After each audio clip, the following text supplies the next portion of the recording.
So hello guys, welcome. आज हमारे साथ जो खास मेहमान जुड़ने जा रहे हैं वो निश्चित तौर पर भारतीय टीम के दिग्गज गेंदबाज हैं। और बीते कुछ समय में हमने और आपने लगातार देखा है कि भारतीय टीम की जो गेंदबाजी है वो एक ऐसी ताकत बनकर सामने आई है जो शायद दुनिया ने पहले कभी नहीं देखी थी। और खास तौर पे मतलब ठीक है, हमें बिट्स एंड पीसेस में प्लेयर्स मिलते रहते थे, गेंदबाज मिलते रहते थे, लेकिन हमें इस तरह की तिकड़ी या ये कहूं कि इस तरह की गेंदबाजों की फौज पहले कभी नहीं मिली। और इस वक्त पे जो स्थिति है वो ये कि दुनिया हमारी गेंदबाजी का लोहा मान रही है और उसमें अलग अलग गेंदबाजों के नाम है। उसमें जसप्रीत बुमराह का नाम है, उसमें ईशांत शर्मा का नाम है, उसमें उमेश यादव का नाम भी सामने निकल कर आता है। भारत में जब आप बात करते हैं तो स्पिनर्स की बात भी आती है, लेकिन एक नाम जो बहुत जोरों से इस वक्त पे लिया जा रहा है, और चाहे आप कहीं भी देखें, चाहे आप विदेश देखें, चाहे आप भारत में देखें, इस खिलाड़ी का नाम खूब लिया जाता है। वर्ल्ड कप कौन भूल सकता है, उनकी हैट्रिक। इसके अलावा खास तौर पर जो टेस्ट में हमने विदेशों में जाके जो हमने खास तौर पर जीत हासिल की है, उसमें इनका नाम बहुत जबरदस्त तरीके से लिया जा रहा है। मैं जिक्र कर रहा हूं मोहम्मद शमी का, और आज बात मोहम्मद शमी से ही होगी। खास तौर पर जिस तरह के हालात रहे क्रिकेट पे, मैंने उनसे कई बार बात की है, क्रिकेट पे उनसे कई बार सवाल किए हैं, लेकिन आज जो हम बात करेंगे वो क्रिकेट को लेकर भी होगी, लेकिन क्रिकेट से इतर जो बात होगी वो थोड़ी सी ना, हम उस चीज पे भी बात करेंगे जो आजकल वो काम कर रहे हैं कोविड के इस दौर में। वो जिस तरह का काम कर रहे हैं वो अमेजिंग है। तो शमी भाई को मैं जोड़ रहा हूँ और कोशिश करते हैं कि नेटवर्क साथ दे, क्योंकि ये एक सबसे बड़ी दिक्कत नेटवर्क की रही है इस वक्त पे। और उनसे भी बात थे कि थोड़ा सा नेटवर्क का प्रॉब्लम रहती है, लेकिन यहाँ पे भी है नेटवर्क की प्रॉब्लम है, लेकिन आई होप सब ठीक हो। और जैसे उनसे बातचीत शुरू होती है। शमी भाई कैसे हैं आप? वेलकम। आप बताइए। Thank you. भाई मैं वही कह रहा था अपनी ऑडियंस को कि क्रिकेट पे आपसे लगातार बात होती रहती है, लेकिन एक बात जो मैं शुरुआत करना चाहता हूँ आज, और आमतौर पर क्या होता है, लोग एक दूसरे का हालचाल पूछते हैं जब बात करते हैं। मैं आपका हालचाल इसलिए नहीं पूछ रहा हूँ क्योंकि मैं लगातार देख रहा हूँ आपको काम करते हुए, और उमेश जी जो है आपके साथ, उनसे भी मेरी बातचीत लगातार हो रही थी।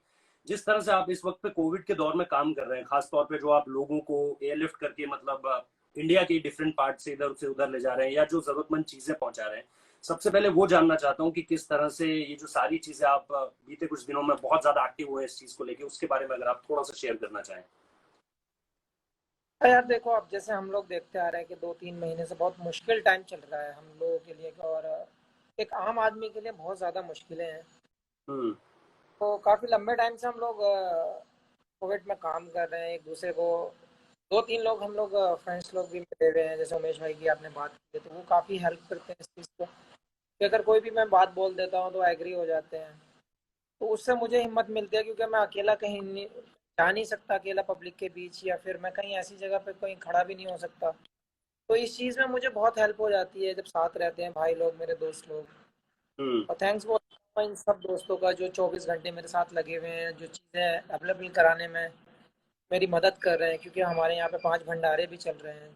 हाँ। ऑलमोस्ट 40,000 के आसपास तक का खाना रोज़ दिया जाता है यहाँ पे। हम्म। तो कोशिश कर रहे हैं कि जितना ज़्यादा से ज़्यादा लोगों तक चीज़ें पहुँच सकें और सुविधाएं हो सकें, क्योंकि अब पिछले, मुझे लगता है पिछले 1 महीने में जो हाल हुआ है NH24 पे, आपने भी देखा होगा बिल्कुल। कि बहुत हालत थी लोगों की, जो पैदल जा रहे थे, जो साइकिलों से, जो रिक्शा से, और अब बसों से जाने लगे हैं। हम्म। लेकिन जो बसें कंटिन्यू चल रही हैं, जो बसें दिल्ली से आती जाती हैं, उन लोगों को पता है कहाँ पर खाना हम दे रहे हैं और कहाँ पर हम लोगों को, उन लोगों को खाना खाना है, और हम्म। कहाँ उन्हें मिल सकता है। तो प्रशासन ने भी इसमें बहुत हेल्प की है। और हमारे टाडा जी, आप जैसे जानते हैं, अपने आगे एसएसपी हैं और अपने कैप्टन एसडीएम साहब भी हैं, हेल्थ डिपार्टमेंट भी है इसमें इंक्लूड। तो इन लोगों ने काफ़ी मदद की है, काफ़ी इन्होंने भी विजिट किए हैं वहाँ पर। अब जैसे कल हम लोगों ने एक भंडारा और ऑन किया है, शायद आपको पता चला होगा। तो हम लोग कंटिन्यू करते जा रहे हैं, जहाँ पर लोग पैदल निकल रहे हैं, जहाँ पर लोगों को खाना नहीं मिल रहा है, कोशिश कर रहे हैं कि यार उनको दो, एक कहते हैं ना कि अगर सांस की राहत मिल जाए।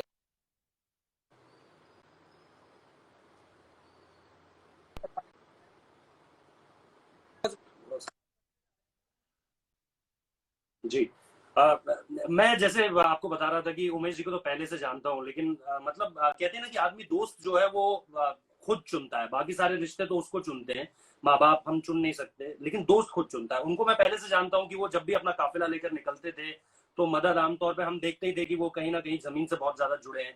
आपको क्या ये दोस्ती कनेक्ट करती है आप दोनों को बहुत ज्यादा, जो आपका कनेक्शन बना है? खासतौर पे मुझे 2018 का वो दौर भी याद है जब आपके सर पे पट्टी लगी हुई थी। मैं उस समय फिरोज शाह कोटला में खड़ा था। आप रात को जब प्रैक्टिस सेशन खत्म होने वाला था शाम को देर रात, और उस वक्त पे आप आते हैं, उमेश जी आपके साथ होते हैं, आप पट्टी पट्टी आपके लगी होती है, मेरे पास वो तस्वीर भी है अभी, और आप सीधे जाते हैं अंदर और आप बात करते हैं वहां पर, खिलाड़ियों के बीच आप बात करते हैं। तो वो कनेक्शन मैं तभी से देख रहा हूँ, जब 2018 उससे पहले और अब तक। वो तो ये जो म्यूचुअल कनेक्शन है आप दोनों के बीच का, इसकी जो बुनियाद है वो यही है। आप मानते हैं कि दोनों की ये जो चीजें हैं, एक दूसरे की मदद करना, इस तरह से एक दूसरे के काम आना, लोगों के काम आना, ये कहीं ना कहीं बॉन्ड है आप दोनों के बीच? कह सकते हैं आप, लेकिन हमारी दोस्ती बहुत पहले से है। ऐसा नहीं है कि हम लोग केवल इस वजह से ही जुड़े हुए हैं, फैमिली कनेक्शंस भी हैं।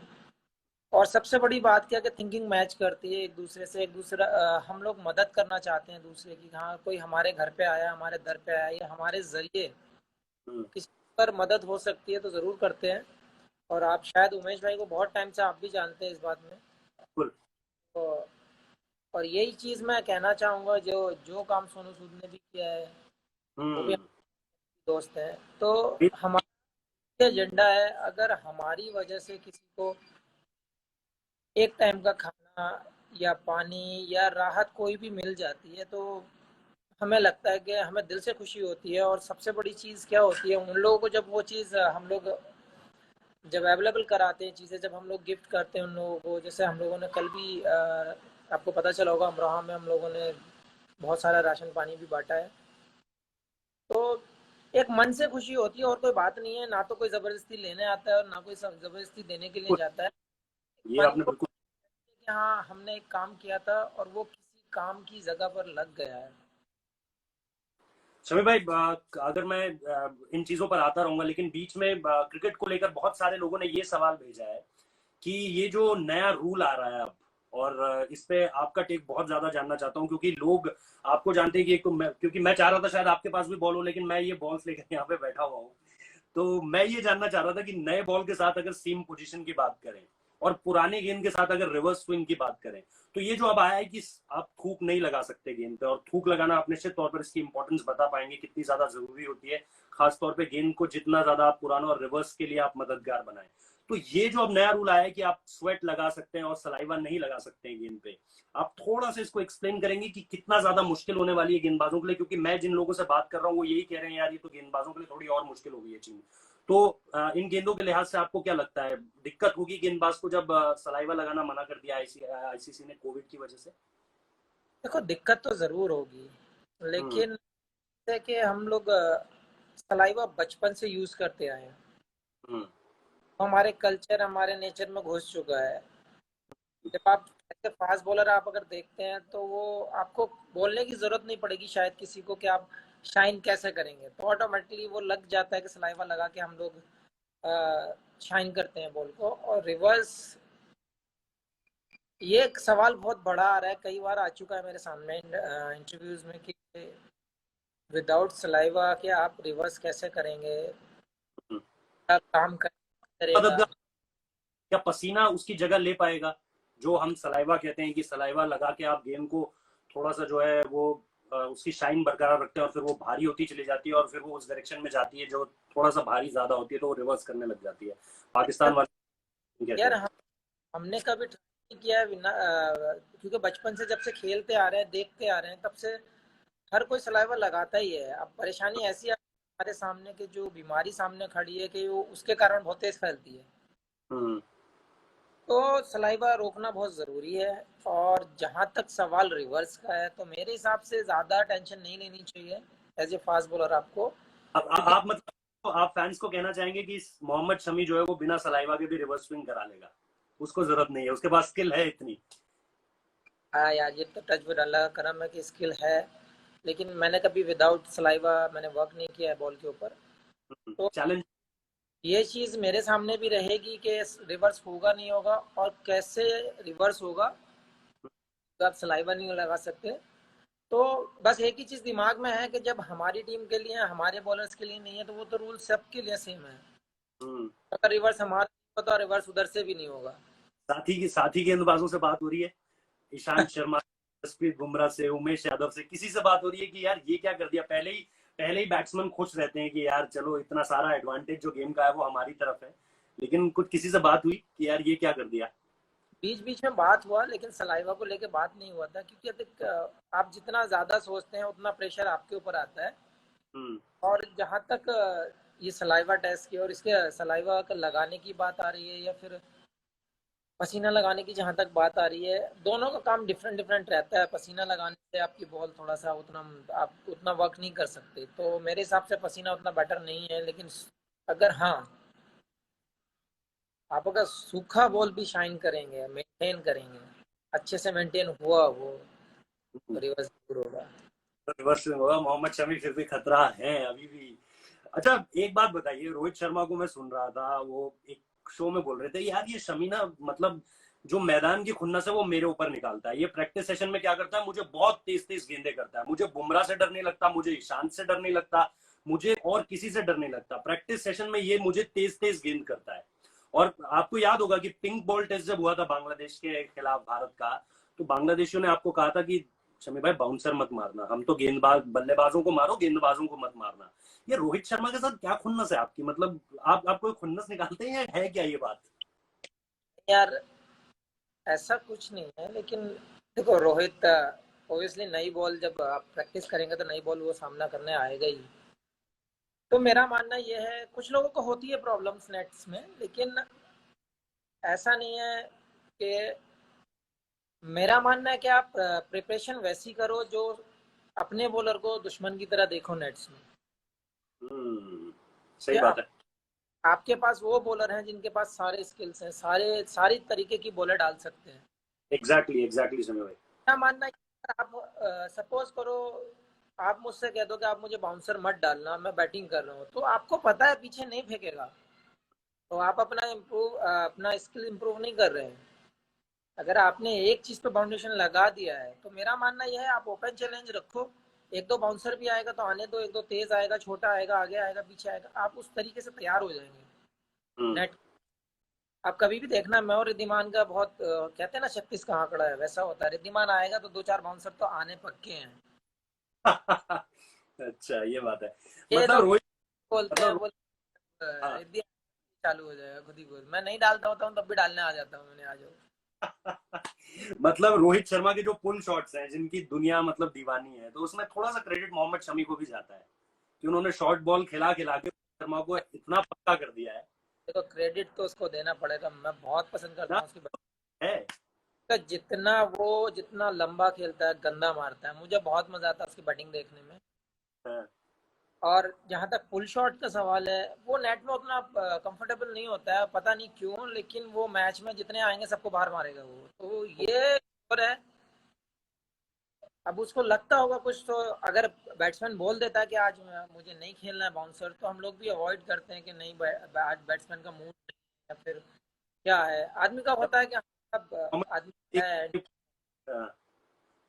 लेकिन मेरे हिसाब से दोनों के माइंड ओपन रहने चाहिए कि कभी भी कुछ भी आ सकता है, तो मेरे हिसाब से ज्यादा इम्प्रूव होगा आदमी। शमी भाई, एक जो मैं इंपॉर्टेंट बात आपसे करना चाहता हूँ, वो 2015 की करियर थ्रेटनिंग इंजरी, जिसको मीडिया ने बहुत बार इस तरह से बताया कि यार अब शमी वापस आ पाएंगे कि नहीं आ पाएंगे।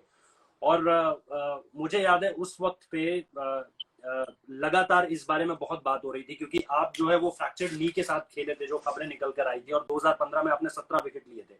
उसके बाद एक दौर आता है 2018 का। मैं अगर कहूं कि इस दोनों दौर में एक तरफ इमोशनल पूरा एक लड़ाई है, जद्दोजहद है, एक तरफ फिजिकल एक चैलेंज है, इन दोनों में से अगर आप देखें तो कौन सा आपको लगता है ज्यादा चैलेंजिंग दौर है?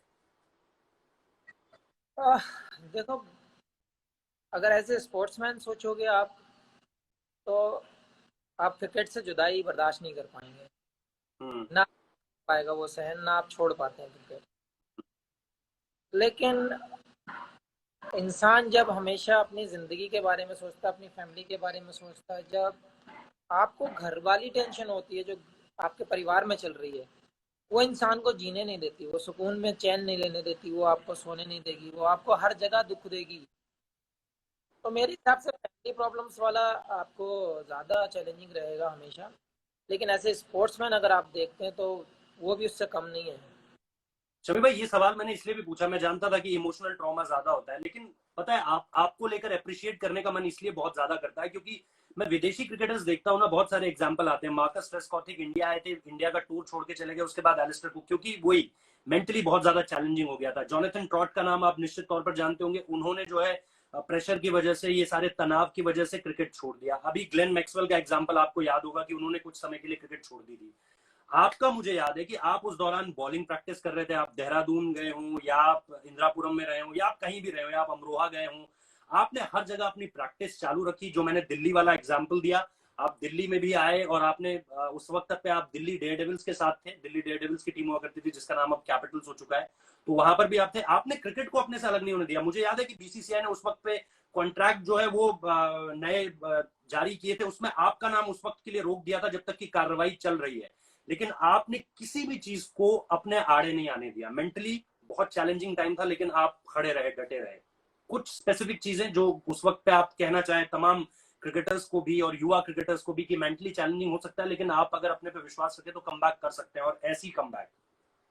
देखो, ये बात मेरी विक्रांत भाई से भी हुई थी और दिलीप जी से भी हुई थी। Guys, काफी सारे इंटरव्यूज में हुई थी ये बात।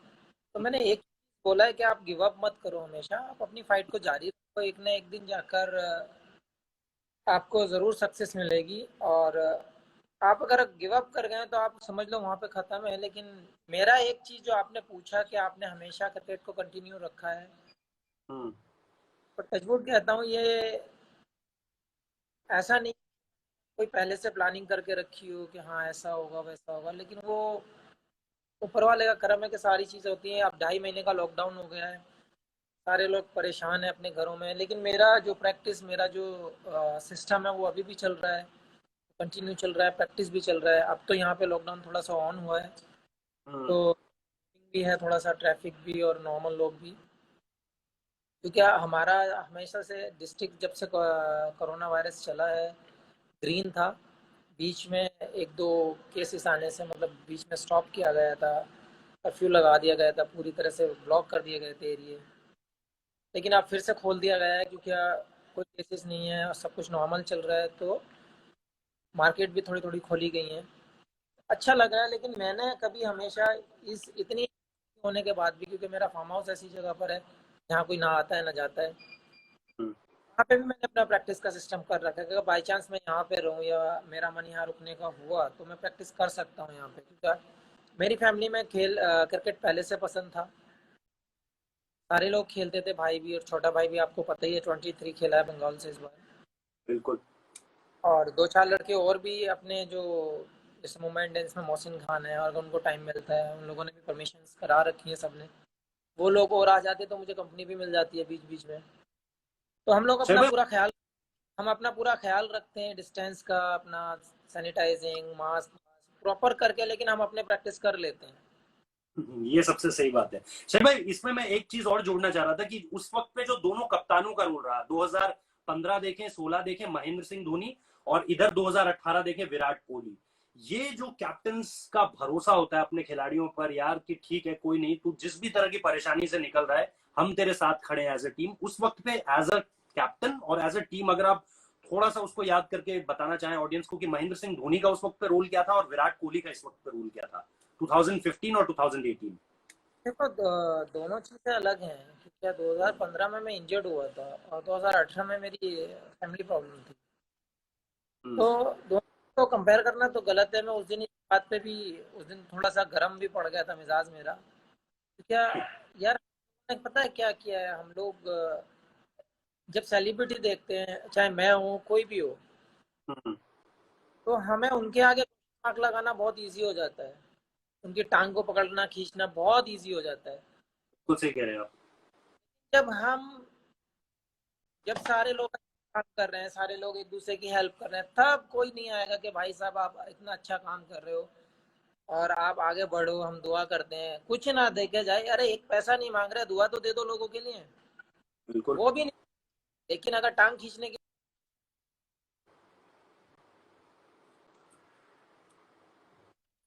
और कॉल आ गया था एक, तो नहीं कोई हमारी बात नहीं, कोई बात नहीं शमी। टांग खींचने वाले लोग बहुत आ जाते हैं।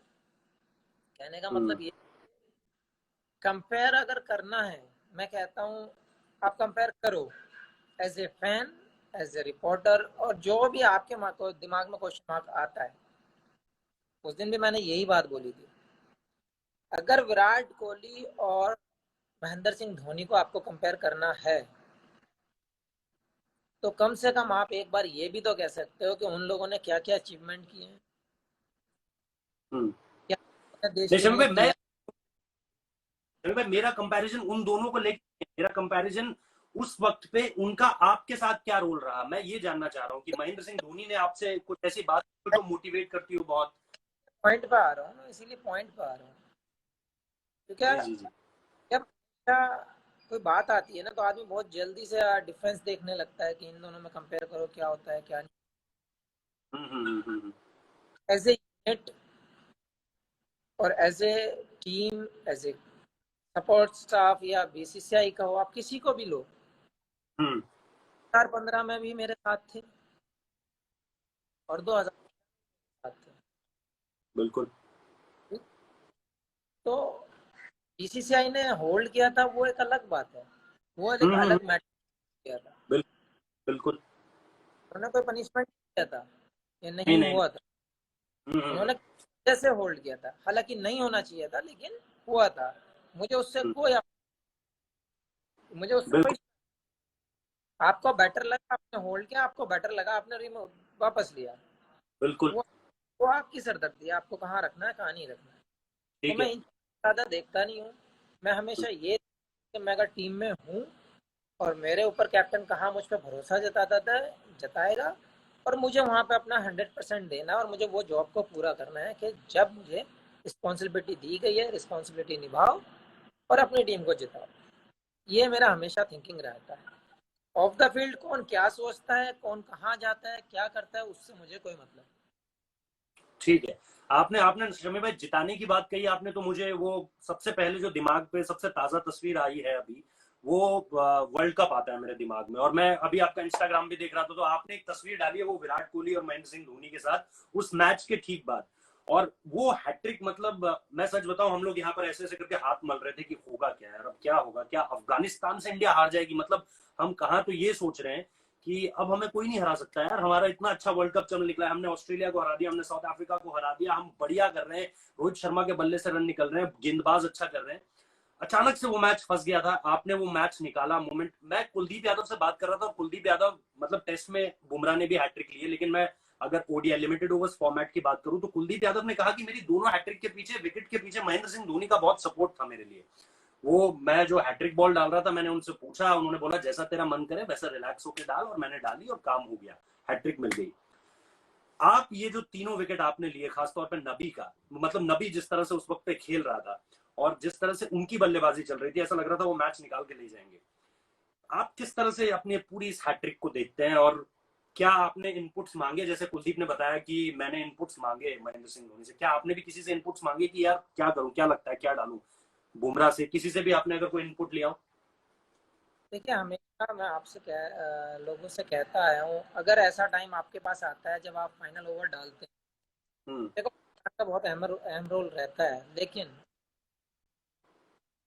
आप किसी कहे पर या किसी के सुने पर आप बॉल नहीं डाल सकते।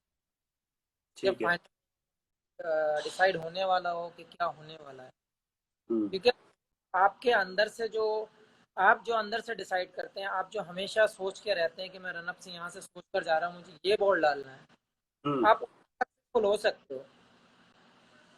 अगर मैं आपसे कहूँ कि आप ये बॉल मुझे डालो तो मुझे, मैं 50-50 तो वहीं पे हो गया कि मैं ये बॉल डालने वाला था और मुझे कैप्टन ने ये बोल दिया तो बहुत मुश्किल हो जाती है। ना हम्म। तो मुझे कुछ बोला, ओबियसली जब कैप्टन का, जब आपको फील्ड सेट करना होता तो आपको डिस्कशन रहता ही है थोड़ा बहुत, वो बिल्कुल। डिस्कशन नॉर्मल था, सब प्री प्लान था कि हाँ हमें ये डालना है, क्योंकि यॉर्कर के अलावा कोई ऑप्शन था नहीं, नबी विकेट पे खड़ा था सेट, मैच हमारे हाथ से जाता नजर आ रहा था। उससे पहले बुमराह ने बहुत अच्छा ओवर डाला था, हमारे वो लास्ट के 4 ओवर बहुत अच्छे हुए हैं, हम्म। इसके हम गेम में आए, अदरवाइज गेम हमारे हाथ से निकल गया था। हाँ।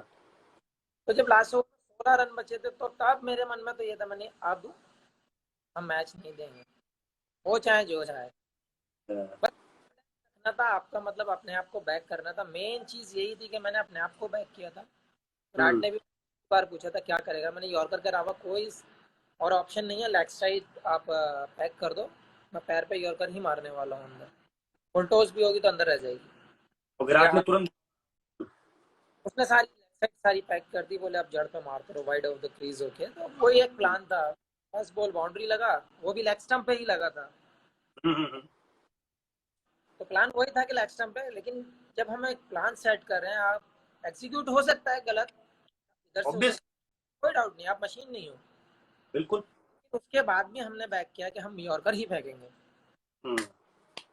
अगली बॉल लेग स्टंप पे थी, लेकिन वो पूरी यॉर्कर नहीं थी, वो सामने हाथ में मारी उसने, नबी ने। नबी आउट हुआ, फिर हमारा यानी अब गेम बन गया आपको। अब तो चल गया है गेम, अब अब तो तो बॉलर आएंगे, उसके बाद बॉल बैक टू बैक डालता गया। अब जैसे महेंद्र सिंह धोनी की आपने बात की है, माई भाई आए थे फाइनल बॉल पे मेरे पास, हैट्रिक बॉल। मुझे ये बात पता थी, कुछ ना कुछ तो हुआ होगा। अरे बोले क्या सोच रहा है, मैंने कुछ नहीं सोचा, सेम डालूंगा। बोले डाल दे जोर से। ठीक है। एग्जैक्टली यही बात कुलदीप ने बोली, एग्जैक्टली। बोला क्या सोच रहा है, बोला भाई भाई जो आप बोलो, जो मन कर रहा है वो डाल दे। बोला डाल ही निकाल, और डंडी, हैट्रिक। तो बोला डाल दे फिर, तेरी मर्जी। ठीक है, बॉल डाला, बोल्ड हुआ वो, बस। लेकिन हैट्रिक से ज्यादा मुझे उस चीज का खुशी था कि हम अफगानिस्तान से मैच हार जाते तो क्या होता। वही समी भाई, वही जो मैंने सवाल शुरू किया ना, कि हम इतना अच्छा जा रहे थे, क्योंकि हर यार एक हम को। जा चुका था, लास्ट के 5 ओवर हमने गेम बनाया है। हम्म। और मुझे ओब्वियसली यार, वर्ल्ड कप हैट्रिक है तो आदमी ड्रीम्स में रखेगा अपने, ऐसी कोई बात नहीं है, लेकिन हैट्रिक से ज्यादा खुशी ये थी कि हम मैच जीत के वापस आ रहे थे। हम्म। अच्छा समी भाई, एक एक जो चीज आपने, ये दोनों चीजें जो एक तरह से दो विदेशी दौरे, जो मतलब दो अलग अलग वक्त पे आपने तय किए, मतलब 2013 से लेके 2019 तक ये जो दो दौरे हुए हैं अलग अलग, ये जो हम कंट्रीज कहते हैं, South Africa, England, New Zealand, Australia, इन दोनों में दो अलग अलग मोहम्मद शमी देखने को मिले। मतलब ठीक है, ये होता है कि जैसे जैसे गेंदबाज गेंदबाजी करता है उसको एक्सपीरियंस आता है, वो अच्छी गेंदबाजी करता है। लेकिन आप कुछ ऐसा बताना चाहेंगे जैसे ईशांत शर्मा के साथ है, ईशांत शर्मा ने साफ तौर पर कहा कि मैंने थोड़ी सी अपनी लेंथ पीछे खींची, जेसन गिलेस्पी ने मुझे कहा कि तू थोड़ा पीछे करके डालेगा तो तू बढ़िया बॉलर है। बोला मेरी इंग्लैंड में सक्सेस का राज ही है, मैं काउंटी खेला तो मुझको ये पता चला, तो मैंने बढ़िया किया गेंदबाजी में। आपको कुछ ऐसा लगता है कि आपने जो ये दो अलग अलग साइकिल्स की है 2013 से 2020 में इन देशों में, सेना कंट्रीज हम जिन्हें कहते हैं क्रिकेट की लैंग्वेज में, south Africa, England, New Zealand, Australia, यहाँ पर आपने कुछ अलग किया हो, बदलाव किया हो अपनी, क्योंकि ये वाला जो आपका दूसरा जो फेज है वो बहुत ज्यादा सक्सेसफुल है, चाहे कहीं की भी बात की जाए, बहुत अच्छी गेंदबाजी आपने की है। कुछ ऐसा आप बताना चाहें जो आपने अलग किया हो। 2013 मेरे डेब्यू के बाद और 2015 तक हम्म। अगर आप देख तो मैंने उसके बाद रनअप चेंज किया है। ना तो मेरा माइंडसेट चेंज हुआ है, हम्म। ना मेरा हुआ है, और ना मेरा जैसा जो मेरा शेड्यूल था, दो ही चीजें चेंज हुई हैं। हम्म। एक तो मैंने रनअप चेंज किया है, ठीक है। दूसरा एक बिरयानी। मतलब एक ऑन द फील्ड चेंज है, एक ऑफ द फील्ड चेंज है। एक उधर से अच्छा, बिरयानी के बारे में थोड़ा सा बताइए, फिर मैं रनअप के बारे में पूछता हूँ। बिरयानी में क्या, बिरयानी के मतलब खास बिरयानी कोई है क्या? सीरियसली क्या है ना, जब आपको पता नहीं होता है, जब आपको, आप वैसे कल्चर में पले नहीं होते हैं तो आपको पता नहीं होता है किसका क्या इफेक्ट होगा। हम्म। तो 2013 2015 तक जो 2-3 साल जो हमारे निकले हैं, तो गांव से आए थे, एक छोटे से गांव से निकले थे जहाँ पे कोई फैसिलिटी नहीं, आज भी नहीं है। आज भी दस हम्म। बारह आती है, बाकी काम आप जनरेटर से चलाओ, वही है आज भी। लेकिन यहाँ से निकलकर वर्ल्ड कप तक पहुँचना, तो मैंने पॉसिबल नहीं समझा था कि मैं अपने आप में कोई चेंजेस लाऊं, क्योंकि जो सही चल रहा था मैं उसको कंटिन्यू करना चाहता था। एग्जैक्टली। लेकिन जहाँ तक डाइट का सवाल है, रनअप तो मुझे देखो ज़रूरी करना पड़ा, क्योंकि उससे मैं एक्यूरेट भी हो गया, उससे मेरा क्विक भी हो गया, और अपने कंफर्ट जोन में आ गया जब चीज़ों का पता चला। चलो और वो थोड़ा सा क्या और, चेंज किया, थोड़ा सा और अगर आप। वो मेरे लिए इतना ज़रूरी हो गया और मुझे टाइम भी वैसा सेट मिल गया कि मैं 2015 में इंजर्ड हुआ तो मुझे 18 महीने, ठीक। तो मुझे रनअप को सेट करना था, जो मेरे स्टेप गड़बड़ाते थे बीच बीच में, तो आपने देखा होगा अब नहीं होता है वो, स्टेप बड़े होते हैं, प्रॉपर वे में रहते हैं। तो 2015 में जब इंजर्ड हुआ तो मुझे 18 महीने लगे अगला मैच खेलने में।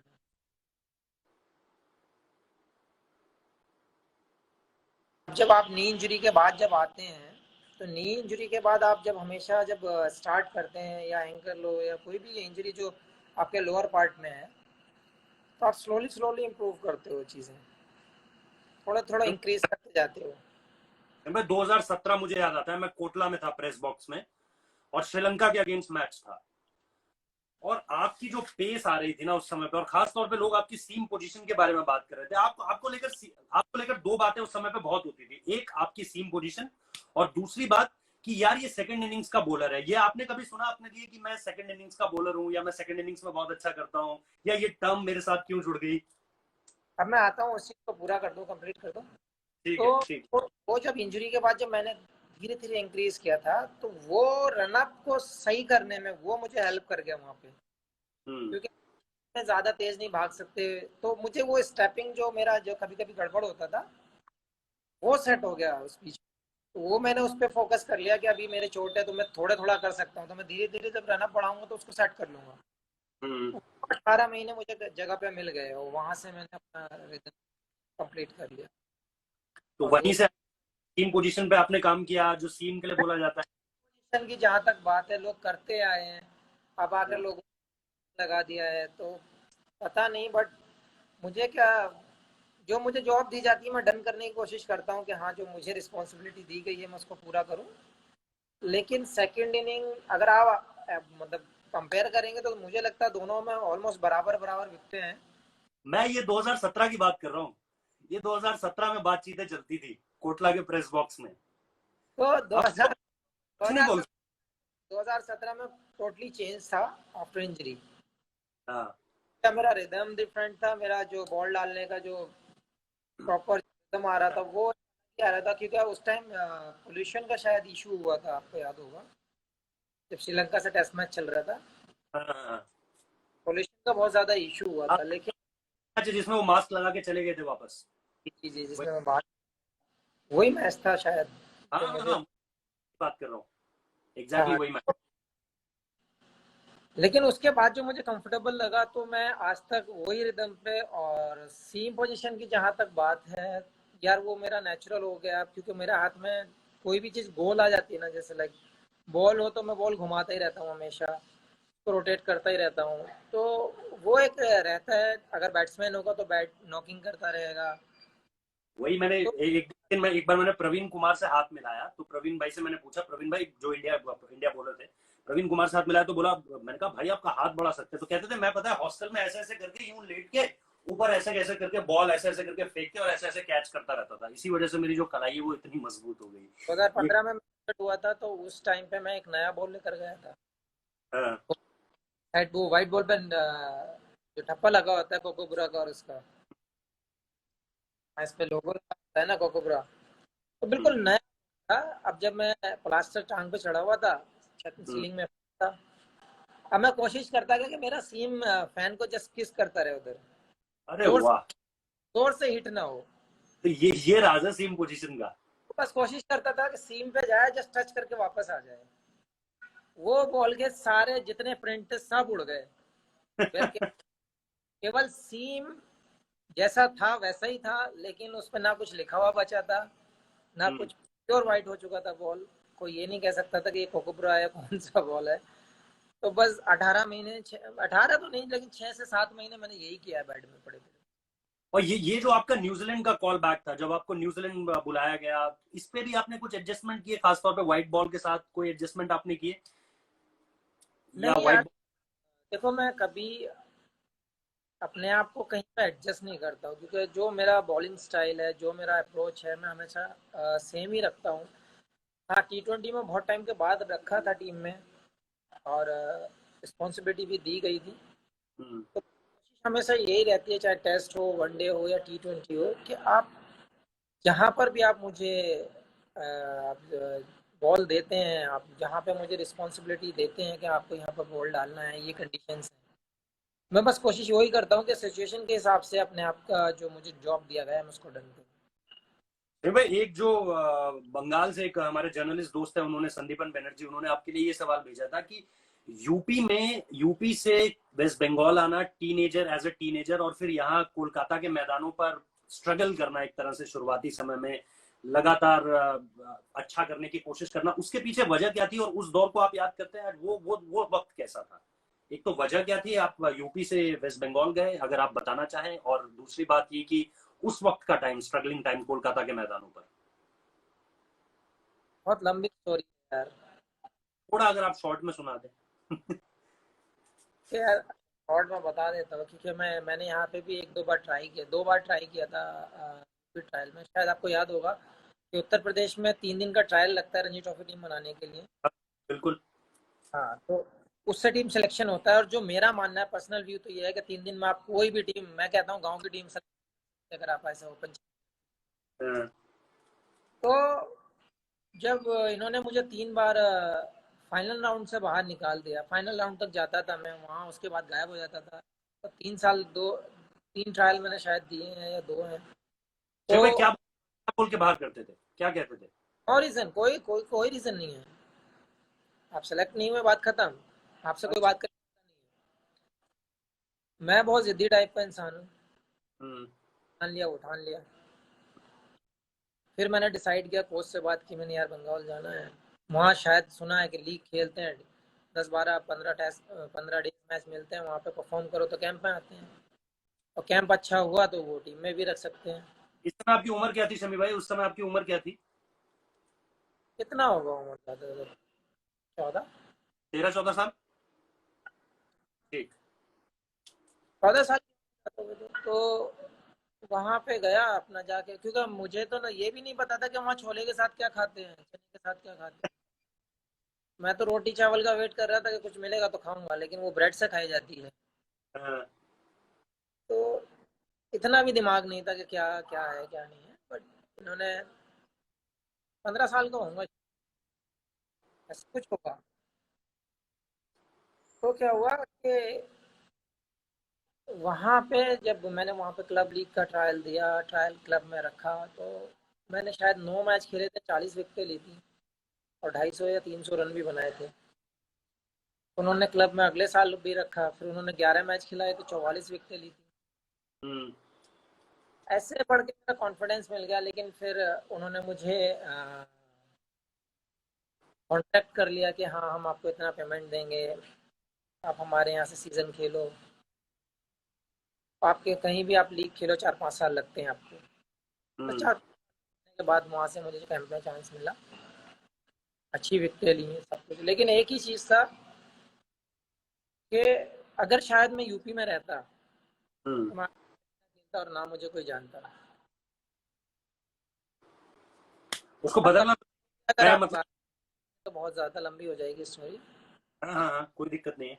कोई दिक्कत, एक एक एक जो चीज मैं आपसे जानना चाह रहा हूँ वो ये कि जो इस वक्त का दौर है, ये जो अब जो इंडियन टीम है इस वक्त पे, और खास तौर पे जो मैं शुरुआत में भी अपने दोस्तों को कह रहा था कि ऐसा जरूर हुआ है इंडिया में कि कभी हमने एक कपिल पाजी देखे, कभी हमने एक देखा जयप्रकाश श्रीनाथ, वेंकटेश प्रसाद, जहीर खान, एक एक करके हमारे पास चीजें आती रही, लेकिन कभी ऐसा दौर नहीं रहा जो आज हम जिसे कहते हैं कि यार ये इन तीनों को देखो जरा, इन तीनों के सामने दुनिया का कोई भी बल्लेबाज डरेगा। और ये सिर्फ भारतीय कमेंटेटर्स या भारतीय एक्सपर्ट नहीं कहते हैं, ये दुनिया का हर एक्सपर्ट मानता है। आप नासिर हुसैन की बातचीत सुनिए, वो आप तीन, खास तौर पे आप तीनों का टेस्ट मैचेस में नाम लेते हैं, जसप्रीत बुमराह, ईशांत शर्मा, मोहम्मद शमी, इस ऑर्डर में ये नाम लेता रहा जाता है। एन बिशप से आप सुन लो, किसी से भी आप सुन लो। ये शमी भाई, आपको ये लगता है कि ये खास चीज है जो आप लोगों को आगे चल के शायद और बड़ा बना देगी? क्योंकि ये लेगेसी इंडियन क्रिकेट में कभी नहीं थी, ये पहली बार हो रहा है भारतीय क्रिकेट में, जहां तक मैं एक आउटसाइडर इसे देख पा रहा हूँ। आप इस चीज को कितना लकी मानते हैं अपने लिए कि दो ऐसे गेंदबाज हैं जो बहुत अच्छी गेंदबाजी करते हैं? मुझे उनसे फायदा मिलता है, उनको मुझसे फायदा मिलता है। देखो यार, अगर इतने बड़े बड़े बड़े प्लेयर्स और इतने बड़े बड़े कमेंटेटर्स जो खुद में एक नाम है, हम्म। अगर वो आपका करते हैं और आपका हमेशा आपका रहता है कि हाँ किसी की जुबान पे आपका नाम हो, हम्म। उससे बड़ा अचीवमेंट तो आपको लाइफ में हो ही नहीं सकता, क्योंकि लोग यही चाहते हैं कि लोग मुझे जाने, किसी काम से, नाम से, किसी वजह से लोग मुझे जाने, कोई मेरा पर्पस होना चाहिए। तो ये एक तो तसल्ली रहती है कि हाँ, कि हमारे पास एक ऐसी चीज, ऐसे 3 फास्ट बॉलर हैं जिनका नाम दुनिया लेती है। तो अगर कहीं पर बात आ जाती है as a bowler, as a unit, तो आपकी टीम के बॉलर्स का नाम लिया जाता है। क्योंकि जब हम खेलते थे, जब हम छोटे थे, तो देखते थे कि हाँ साहब, पाकिस्तान की टीम या ऑस्ट्रेलिया की टीम या इंग्लैंड की टीम या जो भी बाहर की कंट्रीज हैं, वो तो चढ़ी वेस्ट रहती फोर्स हिम फेस हिम। है। और वेस्ट इंडीज तो छोड़ ही दो, तो सारी टीमें हमारे सर के ऊपर रहती थी। हम्म। तो लोगों की पुरानी स्टोरी देखो कि आपको क्या क्या सुनने को मिलता है। तो बहुत ज्यादा मतलब उतना कोई हम लोगों का कोई वैल्यू नहीं समझता था कि हाँ इंडिया में कोई बॉलर है। जाना जाता था, इंडिया जरूर जाना जाता था बैट्समैन और स्पिनर्स के लिए। हम्म। लेकिन ऐसा कभी फास्ट बॉलिंग जैसा दौर नहीं आया, ऐसा कोई, क्योंकि हमें एक पैकेज में बॉलर नहीं मिले कभी। वही वही मेरा सवाल था। तो एक पैकेज में अगर हमारे पास 4 या 5 बॉलर होते हैं, हम्म। तो आपकी टीम का तो खुद ही इतना बड़ा बन जाता है कि हाँ आपके पास इतने सारे पैकेज हैं, तो आप क्यों श्रीलंका डरें। आपका जो स्ट्रॉन्ग। आपका जो कलेजा, आपका जो स्पिरिट होता है, वो ऐसे हो जाता है कि आप मतलब सीना खोल के चल सकते हैं कि हमारे पास ये बताइए क्या नहीं है। हम्म। और जहां तक बॉलिंग करने का सवाल है, इन तीनों में या 4 5 हमारे पास ऐसे बॉलर हैं। मैं बोलूं दीपक चाहर हो गए, नवदीप सैनी हो गए, ये लोग भी मतलब जो कहीं ना कहीं पार्ट एंड पार्सल आते रहे टीम में जाते हैं, ये तो लोग भी हम अच्छी। तो हमने एज ए यूनिट हम लोगों ने वर्क किया है। हम्म। 4 5 साल में आपने टीम में चेंजेस देखे हैं। बिल्कुल। बैटिंग के लिए तो हम लोग जाने ही जाते थे, हमेशा से हम लोग सबसे ऊपर रहे हैं। स्पिनर्स के लिए भी जाने जाते थे हम लोग, लेकिन हमारा जो 4 5 साल से जो हमारा फास्ट बॉलिंग यूनिट बाहर आया है, जो हम लोगों का जो मतलब डेड विकेट में भी जो हम लोगों ने जो सपोर्ट किया है स्पिनर्स को, वो देखने का है। और वो कॉन्फिडेंस आपका बहुत हाई करता है, आपका जो लेवल है, आपका जो बॉलिंग, आपकी जो बॉडी लैंग्वेज है, उसको चेंज करता है। तो शबीर मेरा किसी क्रेडिट देना चाहेंगे आप इसका मतलब कोई कोई एक ऐसे टाइम याद आता हो या ऐसा मोमेंट जब आपको बोला गया हो यार अब ये जो टीम है ना ये तेज गेंदबाजों के बल पर चलेगी, इनके सपोर्ट से चलेगी, कोई ऐसा मोमेंट याद आता है ड्रेसिंग रूम में कोई ऐसी बात हुई हो, विराट ने कैप्टनसी टेक ओवर की हो या रवि शास्त्री के आने के बाद या महेंद्र सिंह धोनी के वक्त में कोई ऐसा मोमेंट याद आता है जब ऐसा लगा हो कि हाँ यार अब तेज गेंदबाजों का दौर यहाँ से शुरू होता है, ऐसा कुछ याद आता है कभी? यार बहुत फील होता है ऐसा, जब जब आपकी, जब आपका ग्रुप, आपकी जब सारे लोग एक जगह इकट्ठे होते हैं, जब मीटिंग होती है आपकी, जब टीम मीटिंग रहती है, और जब बॉलिंग कोच आपके साथ होते हैं, आपका वीडियो एनालिस्ट आपके साथ होता है, तो जब कोच किसी से पूछता है और कैप्टन किसी से पूछता है कि आज हम ये सीरीज, कल हमारे मैच शुरू होने जा रहे हैं, कल हम पहला मैच खेल रहे हैं, आप क्या करना चाहते हो। हम्म। क्योंकि बहुत इजी होता है दूसरे को कमेंट्स करना, दूसरे के ऊपर बोलना कि आपको ये करना चाहिए, आपको वो करना चाहिए, लेकिन मुझे ये चीज़ें बहुत अच्छी लगती हैं। कैप्टन हमसे पूछता है क्या प्लान है, कोच हमसे पूछते हैं क्या प्लान है, तो एज ए यूनिट हम फिर एक प्लान बना लेते हैं कि हाँ हमें ये करना है, आप ये करना है, अगर ये नहीं हुआ तो ये करना है, ये नहीं तो ये। तो बहुत प्राउड फील होता है अपने आप पे जब कोच और कैप्टन तुम्हारे साथ एग्री होते हैं कि हाँ हम ये करेंगे टीम के लिए। और जब आप उसमें सक्सेस होते हो, तो कैप्टन की और कोच की टेंशन ही खत्म हो जाती है कि जब आपके बॉलर इस मैच्योरिटी लेवल पे हैं कि वो कोई भी प्लान करके सक्सेस हो सकते हैं, तो आप, मुझे लगता है कि बॉलर्स की तरफ से तो कैप्टन फ्री हो जाता है। ऑस्ट्रेलिया की जीत के बाद कुछ बोला था विराट ने खास तौर पे बोलर्स को, क्योंकि वो बोलर्स का बहुत बड़ा कंट्रीब्यूशन था वहां पे, कुछ याद आता है ऐसा मोमेंट, कोई किस्सा अगर आप बताना चाहें? हम लोगों ने पार्टी की थी, बहुत मज़ा किया था, पूरे टीम के यूनिट थी, फैमिली थी टीम के साथ, बहुत मज़ा आया था वहाँ पे। और सबसे टॉप फ्लोर पे हम लोगों ने सिडनी ब्रिज के सामने जो होटल में हम लोग रुकते हैं, वहाँ पे पार्टी की। बहुत मज़ा आया था, सब लोगों ने डांस वांस किया था, वीडियो है मेरे पास, वो डालता नहीं हूँ, लेकिन जो एक चीज़ वहाँ पे आपको समझ में आई होगी पूरी सीरीज के अंदर, कि कोई भी बैट्समैन हो या कोई भी बॉलर, कोई सेल्फिश नहीं खेला था उस सीरीज में, या अपने लिए नहीं खेला था। सही बात है। क्योंकि देखिए आपने पर्थ का विकेट देखा होगा, बहुत डेंजर विकेट चल रहा था, क्योंकि हाफ वॉली बॉल भी वन बाउंस बाउंड्री हो रही थी। हाँ हाँ। हाँ, लेकिन फिर भी विराट को भी बॉल पहली शुरू में जाते ही बॉल लगी थी, लेकिन हम्म। उसने भी शो नहीं किया था कि मुझे लगी है नहीं लगी है, क्योंकि एक सौ उन्होंने तिरपन एक बोला सौ तो तिरपन 55 की बॉल आ रही थी वहां पे। हम लोग भी बैटिंग कर रहे थे, हम लोग भी बॉलिंग कर रहे थे जाकर, लेकिन एक भी बंदे के मन में ये नहीं आया कि अगर बॉलर बैटिंग कर रहा है तो मुझे बॉल लग जाएगी, या मुझे, मैंने भी खाई थी पहले मैच में शॉट, पूरा ब्लैक। बट एक भी दिन ऐसा फील नहीं आया कि इनको छोड़ेंगे हम। हाँ, बहुत मतलब मजा वो आया। और कोच कैप्टन लगा था कि मैं जीतना है। सीरियसली मैं बता रहा हूँ आपको, जब हम लोग सीरीज जीत कर निकले थे तो Australian wicket keeper Adam Gilchrist भी आए थे, पॉन्टिंग भी थे, जो उन्होंने बोला था कि बहुत दिन के बाद देखने को मिला है ऐसा कि कोई टीम आकर ऑस्ट्रेलिया में ऑस्ट्रेलिया को हराई है, और इस के में मिला। साथ। तो वो मोमेंट्स बहुत याद आते हैं कि हाँ यार, इतने बड़े प्लेयर्स आपको आपने उनकी कंट्री में मैच जीता है, और फिर वो आके आपको वेल्डन बोलते हैं, तो मुझे लगता है वो प्राउड फील से उससे ज्यादा क्या फील कर। एडिलेड में ही एक बार ऐसा हुआ था शमी भाई, 2003 में दादा जब वहां पे ड्रॉ करा दी थी सीरीज, तो जब गए थे तो प्रेस कॉन्फ्रेंस में तालियां बजी थी उनके लिए। तो वही मोमेंट आपने याद दिला दिया। अच्छा, जाते जाते बस एक दो सवाल मैं आपसे करना चाह रहा हूँ। एक एक तो निश्चित तौर पर ये जानना चाह रहा हूँ कि अब यहाँ से आगे मोहम्मद शमी अगर कुछ थोड़ा सा बताना चाहे, कुछ नया अपनी गेंदबाजी में अगर वो करना चाह रहे हैं, कोई नए कहते हैं ना आमस आप लाना चाह रहे हैं, कोई नए हथियार जोड़ना चाह रहे हैं अपनी गेंदबाजी में, या फिर कुछ और, मतलब आगे अब वर्ल्ड टेस्ट चैंपियनशिप है, आईपीएल होना था इस वक्त तो शायद आईपीएल मतलब अपने बिजनेस एंड की तरफ बढ़ चुका होता, कुछ इस तरह की कोई नई चीज आप प्रिपेयर कर रहे हैं आने वाले समय में अपनी गेंदबाजी में जोड़ने के लिए? यार 2 महीने से तो कुछ नहीं हो पाया है ऐसा कुछ आपको कुछ नई कुछ खोज करने को तो मिली नहीं है।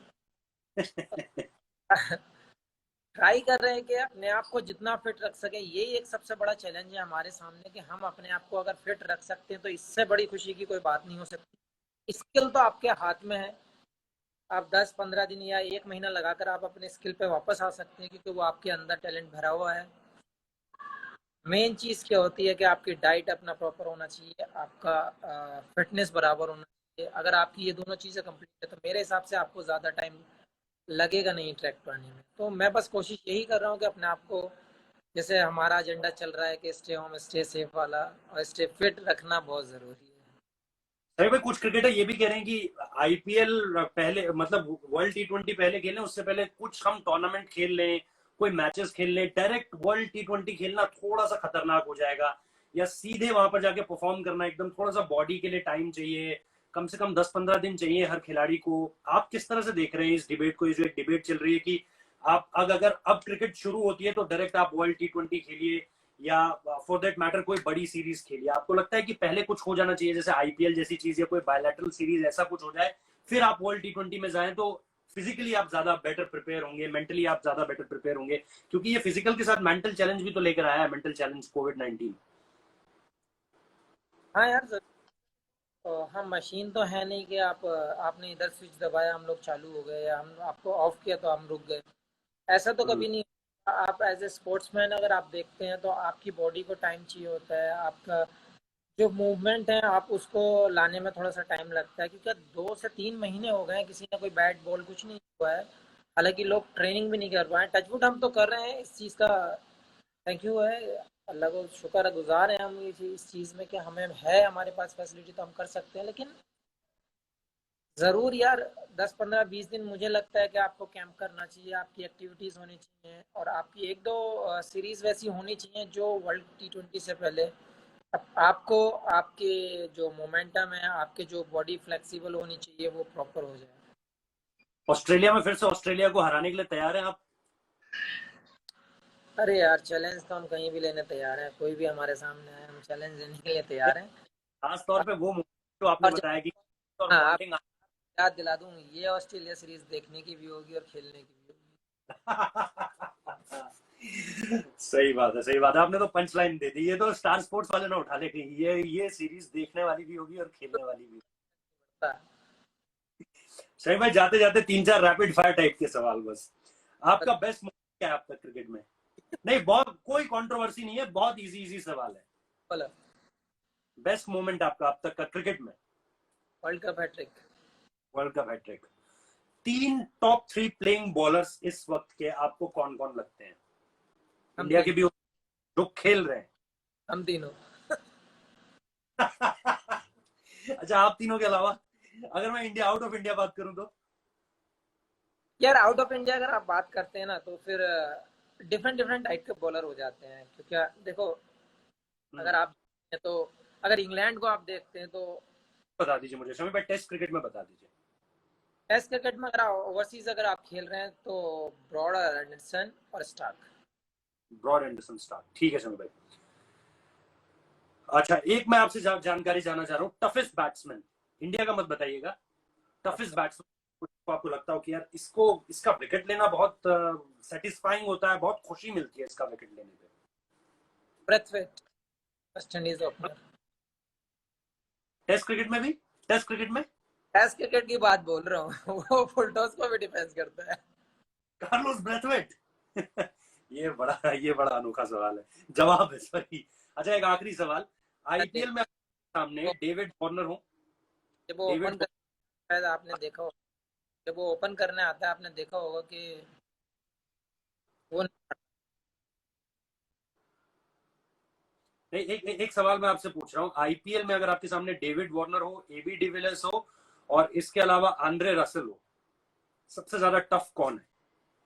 किंग्स इलेवन पंजाब बॉलिंग कर रही है, किसको नहीं बॉल डालना चाहेंगे? मेरे हिसाब से ही ज्यादा टफ पड़ेगा, क्योंकि वो चारों तरफ खेलता है और उसके पास सारे शॉट्स हैं और वो मतलब विदाउट किसी थिंकिंग के वो खेलता है, फ्री माइंड खेलता है कि मैं अपने प्लान पे खेलूंगा, अपने तरीके से खेलूंगा। जाते जाते एक आखिरी सवाल आपसे, बस आखिरी सवाल। लोग बात कर रहे हैं महेंद्र सिंह धोनी के संन्यास की, मुझे बताया आप हंसने वाले हो इस बात के बाद। मुझे एक चीज याद आती है, वो रांची में जो डिनर हुआ था महेंद्र सिंह धोनी के घर, उसमें आप भी थे, बहुत सारे क्रिकेटर्स थे। उस डिनर के बाद महेंद्र सिंह धोनी वो सीरीज नहीं खेले, और उसके बाद न्यूजीलैंड के साथ जो वर्ल्ड कप हम हारे, उसके बाद वो टीम में वापस नहीं आ रहे अब तक। आईपीएल उन्होंने आना था खेलने, लेकिन आईपीएल हो नहीं पा रहा है। अब लोग ये कह रहे हैं कि यार वो भजूबा कह रहे हैं कि अब वो मुझे नहीं लगता कि ब्लू जर्सी में आएंगे, हरभजन सिंह कह रहे हैं अब वो इंडिया नहीं खेलेंगे। मैं ये नहीं जानना चाहता आपसे कि वो आएंगे या नहीं, मैं ये जानना चाहता हूं, अगर महेंद्र सिंह धोनी के कंट्रीब्यूशन को मैं समझूं मोहम्मद शमी की जुबानी, तो आप किस तरह से जाते जाते महेंद्र सिंह धोनी को एक तरह से याद करना चाहेंगे फॉर योर करियर? उनके इनपुट्स, उनके साथ खेलना, ये सब कितना आप किस तरह से देखते हैं? इन सारी चीजों को आप किस तरह से याद करेंगे उन्हें? कौन क्या बोलता है उस पर तो जाना नहीं चाहिए, लेकिन जहाँ तक मेरा सवाल है, मैंने सारे फॉर्मेट उनके अंडर में खेले हैं आईपीएल छोड़कर। हम्म। तो फॉर्मेट मैंने डेब्यू उनके साथ में किए हैं। हम्म। और जहाँ तक गाइडेंस का सवाल है, वो हमेशा अपने भाई, अपने टीममेट या फिर ऐसा ऐसा ऐसा आपको ट्रीट करेंगे कि आपको लगेगा ही नहीं कि वो महेंद्र सिंह धोनी है, या फिर इतने बड़े प्लेयर हैं कि वो इतनी चीज़ें अपने नाम कर चुके हैं। तो उनके साथ बहुत सारी मेमोरीज ऐसी हैं कि जो याद करी जाती हैं। तो अभी भी सोचते हैं हम लोग कि माई भाई आएंगे तो खेलेंगे साथ में, मज़ा करेंगे, बैठेंगे। उनको सबसे अच्छा मुझे एक ही चीज़ लगती है कि उनको सबके साथ बैठना पसंद है, डिनर करना साथ में। उनको लगता है कि हाँ, दो चार लोग उनके आसपास रहती हैं, हमेशा बातें करते हैं, लेट नाइट पे हम लोग सब बैठ के बातें करते हैं। तो वो चीज़ें बहुत मिस करता है आदमी जब, देखो ऑन द फील्ड तो आपका जॉब है ही कि आपको जो प्लेइंग 11 है आपको खेलना ही है, साथ में ही खेलोगे जब 11 हो तो। लेकिन ऑफ द फील्ड बंदा कैसा है वो ज़्यादा मैटर करता है आपकी लाइफ में। और आप ज़्यादा नोटिस आप उसी बंदे को करते हो कि ऑफ द फील्ड क्या रिएक्शन है उसके। तो पब्लिक तो कुछ भी बोलती है, न्यूज़पेपर भी कुछ भी बोले या कुछ भी कहीं भी कुछ छापे, कोई फर्क नहीं पड़ता यार उस चीज़ से। लेकिन बंदा एज ए ह्यूमन बीइंग कैसा है, बंदा कैसा है, वो क्या करता है, वो ज़्यादा इफेक्ट डालता है। तो उनका साथ, उनकी गाइडेंस जो है वो मुझे बहुत हमेशा याद रहती है, और मैं हमेशा उम्मीद करता हूँ कि जितना भी खेलें साथ में खेलें, मज़ा आएगा। शमी भाई, थैंक यू इस चैट के लिए। आपने हर सवाल का मेरे जवाब दिया और मुझे बड़ी खुशी है कि जो मतलब अल्लाह के करम से आप जो भी काम कर रहे हैं इस वक्त पे, मैंने शुरुआत उसी चीज से की थी कि जो काम आप इस वक्त पे कर रहे हैं उसके लिए हैट्स ऑफ है। मैं दिल से सैल्यूट कर रहा हूँ आपको कि आप इसी तरह से वो काम करते रहिए, क्योंकि हमारे देश के लोगों को बहुत जरूरत है उन लोगों की जो कर सकते हैं। कुछ लोग नहीं करना चाहते हैं, लेकिन कुछ लोग जो कर रहे हैं उनको मैं हमेशा चाहता हूँ कि वो इसी तरह से आगे बढ़कर काम करते रहे, चाहे वो सोनू सूद हो, चाहे वो आप हो, चाहे वो उमेश जी हो। लगातार इसी तरह से आप काम करते रहिए। अपने फैंस के लिए जाते जाते कुछ कह दीजिए।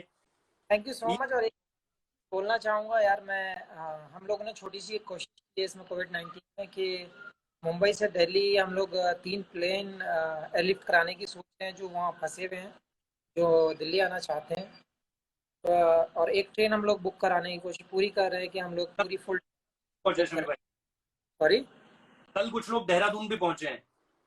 हाँ, तो हम कोशिश कर रहे हैं कि उन लोगों को ट्रांसफ़र किया जाए वहाँ पे, या जो भी पॉसिबल फ़्लाइट है उन लोगों को करा रहे हैं।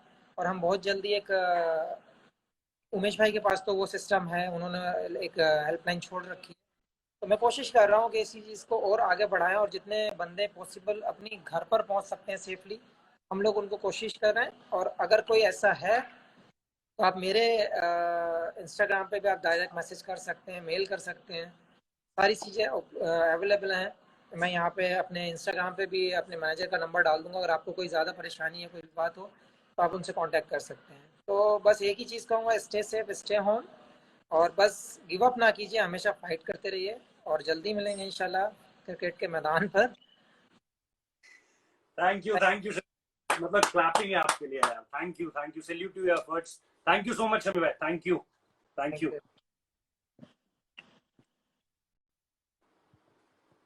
तो मोहम्मद शमी थे गजब यार, मतलब मैं क्या बोलूं। मतलब मजा आ गया। एक तो मजा इसलिए भी आया क्योंकि इंटरनेट ने धोखा नहीं दिया, और सबसे बड़ी बात कि उन्होंने हर सवाल का बेबाकी से जवाब दिया। मजा आया खासतौर पे वो जो उन्होंने सलाइवा वाली बात कही कि मैंने कभी यूज तो नहीं किया है, लेकिन मैं इतना स्किलफुल हूं कि गेम को रिवर्स करा लूंगा। और आप लोगों ने जितने सवाल भेजे थे मुझे मैसेजेस में, वो सारे मैंने कोशिश की है कई सवाल उनमें से लूं। जो जर्नलिस्ट के सवाल थे उनको भी लेने की कोशिश की। आप लोग इतनी भारी संख्या में जुड़े, उसके लिए आपका बहुत बहुत शुक्रिया। और यही बात कहूंगा यार कि घर पर रहिए, स्टे सेफ, स्टे होम।